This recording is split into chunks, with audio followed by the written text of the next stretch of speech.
All right, what's up, y'all? We back with another video, and man, last year's Falcons Bucs games were battles. It was two teams going at it, and every possession was feeling like it mattered. Now we're here in 2025. It's week one, and the stakes are even higher, in my opinion. Some of the same faces, but we have some new schemes and a fresh season with everything to prove for us. And I'm hyped to see how this matchup plays out, not just week one, but also when we play them later on down the road. And today we're breaking down exactly what we can expect week one. So if you guys do enjoy this video, be sure to like and subscribe for more, because I will be putting out more stuff like this. So let's go on and get into the video.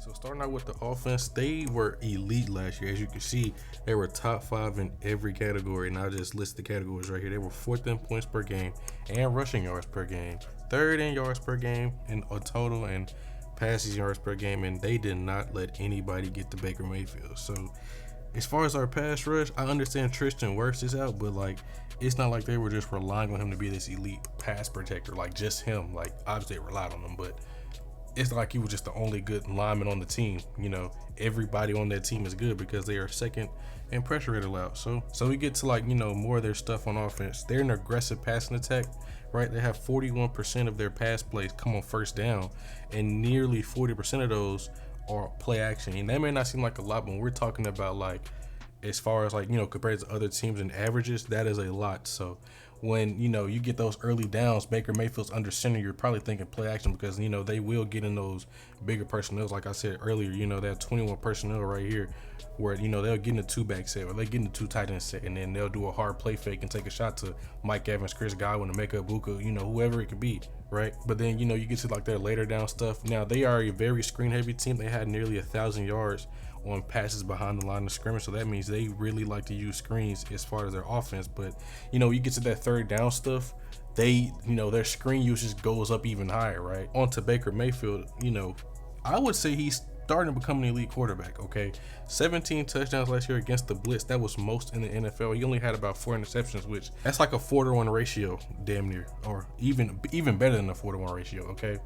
And then, like I said before, he has a very quick trigger. Over 1,600 of his passing yards and 17 more touchdowns came under 2.5 seconds. So he's getting a really clear picture of the defense and knows what he wants to do, and he's letting the ball rip, right? But then we get to their rushing offense. You know, they like their counter runs. They're second in counter runs, and they like to do it out of shotgun particularly, right? Then you get to like some of their other stuff that they like to do. They like to do that draw play. I talked about it in my Tennessee Titans video, where if we're just talking about a draw run, like, let's look at this for a minute, right? It would be like a play fake, and then you're gonna hand the ball off, and everybody's gonna like kind of pass it, let the guys get up the field, right? So when I talked about that in the Titans video, I was like, look out for that, because, you know, with this, you know, attacking style defense, they want us to get upfield so they can run right behind them, right? And then, you know, they like to do like a lot of man blocking concepts, and we're going to draw that up in just a minute. This is something that I really think, you know, we should pay attention to, because last year when we played them, they ran some of this. And when you talk about these man blocking schemes, a lot of it is on like the safeties to fill late, because everybody's getting a hat on the hat, and now it's just, you know, the running back versus the safety. So for example, what a man blocking scheme would be is something called duo, right? And we run duo quite a lot too. Well, we don't run it a lot, but we do run it as a, you know, a change up to outside zone. Okay, so let's say it's kind of like people confuse it with inside zone. So in theory, everybody's kind of taking a zone step, you know, one way, right? So everybody's in this situation, we're going to be blocking left. We're going to get double teams on the defensive tackles to the linebackers right here. Okay, and then guess what? We're gonna have, usually you have the running back going with the flow of the line, and that's what most people would consider zone. But since it's duo, we're gonna go opposite the line, right? Because if we go this way, these guys are gonna go that way, and it's pretty much gonna get them out the play. So he can, oh, I'm gonna go this one, I'm gonna cut back, and there's gonna be one-on-one with me in the safeties, right? That's pretty much how I interpret. That's pretty much how I look at it. Now the Buccaneers defense, you know, obviously the weaker side of their team, but I would say it was mainly because of their situation, because I don't think the defense is necessarily bad, but I don't think they had the personnel to run what they did run, right? So we get into their numbers. They were 18th in yards per game, which is right below league average, 16th in points per game, which means it's not bad, you know, it's something you can work with. But the main thing right here is 29th in passing yards per game, which means you can pass the ball on them. Kirk Cousins had, what, 900 yards alone, nearly 1,000 yards by himself against this Buccaneers passing defense, right? But then we get to some of their good things. They're fourth in rushing yards per game, which means you really can't run the ball on them that efficiently, because you could see that against, you know, the Buccaneers when we played them. I think we had like 60 yards on the ground when Kirk dropped like 500 yards, right? And then they're also top 10 in pressure rate and sacks. I think they were like 8th in pressure rate and then 7th in sacks. But some things I also, you know, took note of, they were 28th in yards after catch a lot, which means when they, you know, guys caught the ball, they were able to get a decent amount of yards after catch on that. We get to some of their coverages. You know, they're a very heavy cover 3 team. They run cover 3 the most in the league. I think we were right behind them, okay? And also, you know, their second most coverage was cover 0. So, you know, they love blitzing, right? Because cover 3 is one of the most common blitz coverages, because you get that 3 deep and then you get the 3 underneath, which I've talked about a lot before on this channel. So that's the most common, you know, zone blitz you can do. And then you also mix that in with cover 3 or cover 0. Like, it's crazy to stop. So then you get to like the heavy blitzing thing, right? So they were 43% in overall blitz rate, which is second. But then we get to like the more minute detail. They're top 3 in blitz rate on all downs. So that means they're pretty much sending pressure every single play, or more times than not, they're sending pressure every single play. And then they're also first on third down blitzing in general. So that means on third down, they are the most likely team to blitz you. So they get into it so many different ways too, and we're gonna get into it like this. So let's look at what Todd Bowles likes to do. So for example, let me just move this running back over, because he's gonna kind of throw it off. But right here is what we call a load front as far as the defense, where you have 3 defensive linemen on one side of the ball and then 1 on the opposite side. So the reason why I put the running back on the opposite side, because I want to show you what he does to mess with offenses, right? So what he'll do is he'll have this nickel creep up to the line, and that's gonna, you know, send off a red alert to the quarterback. Hey, they're probably gonna do an overload blitz, which means they could possibly send all 5 guys right here, right? So that means you're probably gonna have to account for that. You're gonna have to respect it, kind of like how offenses have to respect the double mug, where they put 2 guys in the A gap. They have to respect it, or else you're gonna get killed on it. So they're probably gonna send 4 guys to slide that way to pick up anything, right? Which is gonna leave, and let's assume he's going out on a route, right? And it's probably gonna leave him right here on this guy one-on-one. Okay, so you have the threat of 4 guys right here, and what are you gonna do as a defense, or what does Todd Bowles like to do? So he'll do that with the nickel, but then he'll have this strong safety come up late, and once that ball is snapped, he's gonna have this guy literally just shoot that B gap, because guess what? He's gonna take him upfield, and the B gap's gonna be completely wide open, right? You're gonna also have, you know, these 3 guys add in on their pressure. It'll be 5-man pressure. Then he'll bail, and also these 2 guys will bail, and you'll still get your 3 deep, 3 underneath, where you have your 3 underneath defenders right here, and then your 3 deep defenders right there. So he will play a lot of mind games with you, and it's on the quarterback to really identify the pressure and, you know, have your answers basically. So that's how Kirk beat him. That's how pretty much any team beat him. So let's go and get into the film. All right, so the first thing I want to do is talk about their offense with the film, right? So I said earlier in the video that they like to do their counter runs, okay? So we look at what counter is. We're gonna get this guy being the kick out on this defender right here, and then he's gonna be the lead blocker, okay? And we're gonna get into like the more nuanced things in this in just a minute. So, but after this, everybody else is gonna be pretty much blocking down, you know, to the first person they see, okay? And so when we get to, and also we're gonna get the running back doing his, you know, counter steps, and then he's gonna get behind his blockers and take it upfield, okay? That's their most common run, especially out of shotgun, okay? So within counter, there's like these little micro adjustments, I would say, you know, to different, you know, ways the defensive line plays it. So for example, right here, we're just gonna look at the kick out and the lead right here. So for example, right here in this cut up right here, we're gonna have this guy pretty much penetrate the gap. And so usually the kick out is supposed to ignore this and just go get this end man on the line of scrimmage. However, what we do have end up happening is he's gonna pretty much seal this gap right here that he pretty much got into, and then this lead blocker is gonna just wrap around and go get him, and then it's gonna be a one-on-one with him or with Bucky Irvin and Caden Ellis, okay? So like, this is like the beautiful stuff about football, right? I really like the way they run counter, because when we watch it play out, you're gonna see what I'm talking about, where you're gonna see he's gonna pretty much seal this hole that was created, or this void that was created, because guess what? It was a mismatch of tight end on a defensive tackle, or a defensive end rather. I consider it a tackle because it's Zach Harrison, right? Or Taquan Graham, actually, my fault. But then you're gonna also get this guy who was supposed to be the lead blocker he's pretty much acting like a kick out now. Then they're gonna go end up double teaming this guy. Ked knows he's not gonna catch Bucky Irvin, so then it's on Justin Simmons to make the tackle, and he nearly didn't. So this is one of the few things that I like about, you know, their run game, because you can do stuff like this and also have your guys playing on a string so fast to where they know that micro adjustments right here to, okay, if he can affect this play, we're gonna go ahead and just take care of him, and then we're gonna have our lead blocker go get the guy that we're supposed to kick out, and we're gonna trust our running back against the linebacker in space, and it executed perfectly. All right, so now we're looking at what they also like to run is like the man blocking scheme. So this is duo. And remember, like I said in the first one, where they talk about these micro adjustments, we know when they're running certain run concepts. So usually in duo, you're getting double teams, you know, on the defensive tackles, which would be, you know, these guys on the inside. But however, they're in a 5-man front right here, which means you can't get those double teams as smoothly as you want to. So you have to adjust. So what we're gonna see here is David Ayamati, he's actually gonna, you know, slide over just a tad bit after this motion, okay? And so what we're gonna get here is you're gonna get these guys, he's gonna pretty much seal him out. He's gonna seal him out. They're gonna go get, you know, he's gonna seal him out. They're gonna work up, okay? He's gonna immediately climb. He's gonna come kick out Lorenzo Carter. And it's pretty much like power without a puller, okay? And so we watch it play out, you're gonna see what I'm talking about, where, you know, these guys, they immediately climb to the next level. He's gonna, you know, influence on Rukaroro, and he's gonna actually just, you know, turn him out, make sure he doesn't, you know, get in the backside gap. These guys are getting, you know, washed upfield. These guys are gonna get taken on by, you know, pretty much what's considered like, oh, I would like that matchup, and this is a mismatch all day long.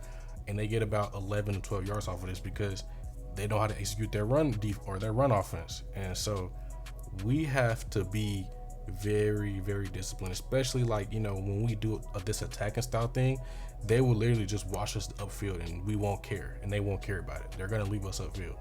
So it's really on these linebackers to be able to flow, and you can cause havoc by just getting upfield, but you would like it better if your defensive tackles played it a little bit more honest, in my opinion, instead of just shooting upfield and then finding the ball. Like, let's find the ball while shooting upfield, if that makes sense. So that's just my opinion. So now we're looking at the Buccaneers passing offense. So one thing I did say is that they're very screen heavy. So when we get into what they like to do as far as their screen offense, or their screen packages rather, so they're going to pretty much release all the linemen. You're going to have just Tristan Wirfs, you know, riding this guy upfield, and you're going to get everybody releasing out, blocking for this slot screen, right? It's going to be right here. Okay, everybody's going to just be releasing out, blocking. And I'm going to show you the cool counter that they did off of this, right? So this is what they pretty much did, and not really much explaining to do, but we're going to watch it anyways. So pretty much a simple tunnel screen, and they're going to get a conversion off of this damn near, because it was like 3rd and 17. They almost got it, which you can go for it right here in the situation, because look, it's going to be about what? He's down right about there at the 37-yard line, and you got to get to the 34-yard line. I would go for that. We're in plus territory. I'm going for that. So that's what their screen offense is about, and I'm going to show you the cool counter that they do off of this. So then we get into, you know, their counters to like their screen packages. So let's look at the personnel first, because that's the most important thing that you want to take note of. So we see that we have 1 running back, 2 running backs, and then 1 tight end. So what is that? That is 21 personnel, 2 backs, 1 tight end. Remember, like I said earlier, they love them 2-back sets. So what they're going to do is they're going to motion Bucky Irvin behind the quarterback, and they're going to get a swing screen action going right here, okay? You're going to have Mike Evans pretty much run this guy off, okay, on like a little short glance route. And then you're going to have Chris Godwin influence this slot defender right here, that he's going to block for this swing screen, but he's going to just release upfield, and he's going to be wide open. And this works perfectly against, you know, those man coverage teams, and Detroit's a man coverage team, and we're going to be a man coverage team.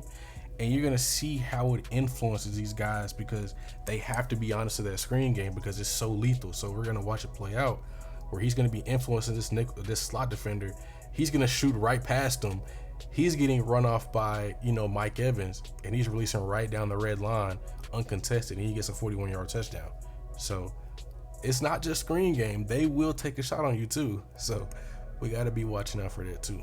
So now we're getting to like more of their nuanced passing stuff, where you see why Baker Mayfield had a really good passing season. So to drop this concept, we're going to have a short end by this number 1 receiver. Some people call it Finn, whatever you want to call it. Well, against man coverage, you're going to keep going across the field, but if it's zone, you're going to just sit it down right here, okay? Mike Evans is running a 7 route, which is pretty much just a corner route, whatever you want to call it. And then you're going to have the tight end just kind of sit over the ball. And then you're going to have this running back release out wide. It's called a wide route. It's literally just a check wide, okay? You're going to have Sterling Shepard running a backside dig. And this is pretty much just like, I love the way this play is designed, okay? Because if we get zone, all you have to do is just read this corner right here, right? If he triggers on this, you know you're going to have your 7 route, right? However, if he stays right there, if he stays in good leverage to stop that 7 route, guess what? You're going to have 2 answers versus zone, which is this fin and then this OTB. But guess what? You also get the chance to read this weak side linebacker, where if he widens with this wide, you're going to have your backside dig, assuming you can beat Jesse Bates III, okay? But it's just, you have so many answers to different looks. And I like that about their passing offense, is really layered. So, and you see the result of this play, we had Antonio Hamilton on Mike Evans, and be real, we're gonna love that every single time, because look, they're in, like, their connection is so strong. Look at this. As soon as he gets even with them, he's gonna throw his hands up, right? And Baker's just gonna put it at a spot. He's gonna go get it and score, right? So this is what I really like about their passing offense. It's really layered. It has multiple answers to everything, okay? And we have to play sound coverage, no matter what coverage. We got to play sound. So now we're into their play action offense, or their play action stuff, where one thing I do like is that they use their gap scheme tendencies against defenses. So we're gonna pretty much get all these guys rushing, right? I don't know why we sent everybody on the surface, but it's beyond me.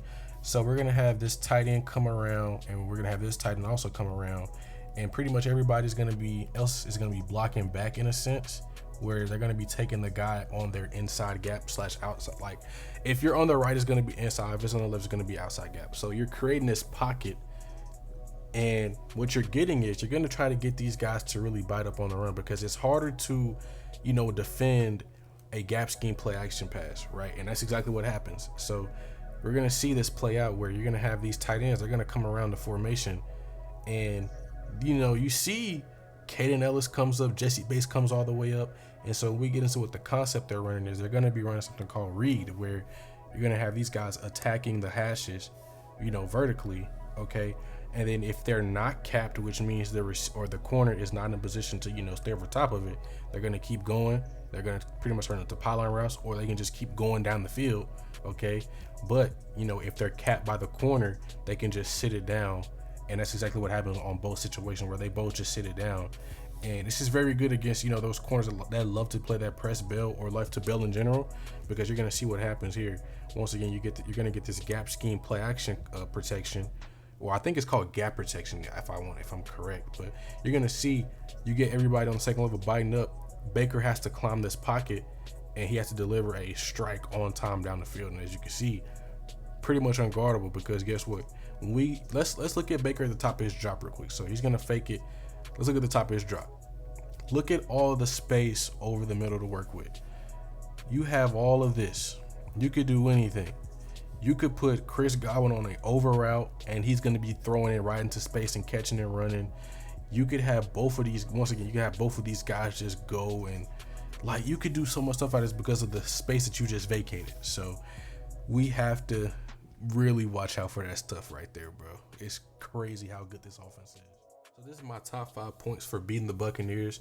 And so the red is for the offense and the blue is for the defense. And the first thing is KYA, which means know your answers, because MPJ will be going against a team that loves to blitz him. So you have to know your hots. You have to know, where your outlets are if you're going to be getting pressured. So whether that's Bijan on a swing route, whether that's, Kyle Pitts on a over the ball route, or whatever.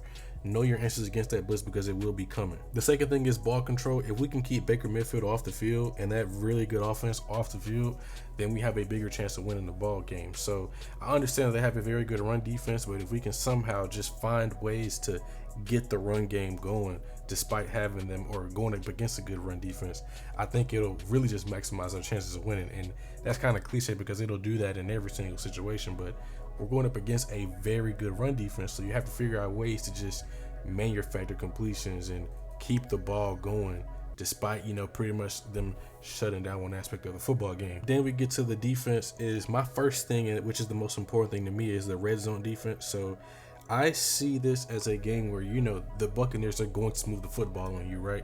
But if we can really just stand up in the red zone where we just don't allow 6 points after 6 points after 6 points, and we're making them settle for field goals, or we're able to get them, you know, out of field goal range and punt the ball, I think that's where the game will be won, because I don't see us just outright stopping the Buccaneers offense unless they just have this magical week one slump where it's just a new coordinator and they're getting things worked out. Because ultimately I think they're not going to fall off, because you know their offensive coordinator was in charge of their third down packages and they were the best third down team in the league on offense. So there's not going to be much fall off. He's not going to reinvent the wheel. So one thing I will say, the most important thing is this red zone defense. So if we can just get them settling for 3, and early returns from our red zone defense has been good. So, and this also leads me to my second point, which is 0 explosive plays. So if we don't let Baker Mayfield get these explosive plays down the field, and we're going to make him go 10, 11, 12 play drives just to get in the field goal range or score the ball, then I like our chances of winning that game more, because that means they have to work for it, right?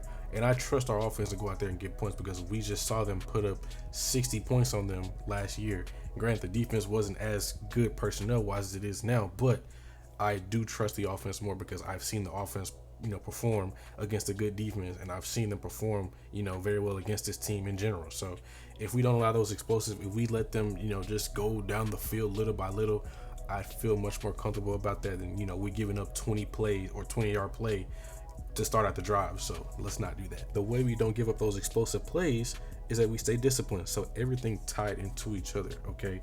So like I said before, those early down play action shots that you may see, we have to stay true to, you know, to our run fits, but we also can't, you know, get caught up in the wash in those run fakes. And then, you know, there's 20 yards of space behind you and Baker Mayfield could just throw an under route and or an over route, and he could take about 30-40 yards, which is going to lead to explosive plays, which gets them in the red zone, which is going to put us in a bad situation. Okay, so let's stay disciplined. Let's not give it those explosives. Let's make them go 10, 11, 12 plays, and let's blow up in the red zone if and when they get down there. So it's pretty simple as that. Now the Buccaneers are beat to hell at them, but they have like 6 or 7 starters out, so I do feel like a little bit more confident about this game because they're kind of giving us a layup. But you know, this Falcons team, they will make a layup, a 3-point attempt. So anyways, I feel really good about this. I did have us losing this initially because I thought they would be fully healthy, but I do think we have a better chance of winning this game now. So we're gonna see what happens. If y'all enjoyed this video, be sure to like and subscribe for more, because I will be uploading more in the future. But I'll see y'all later next video. Goodbye.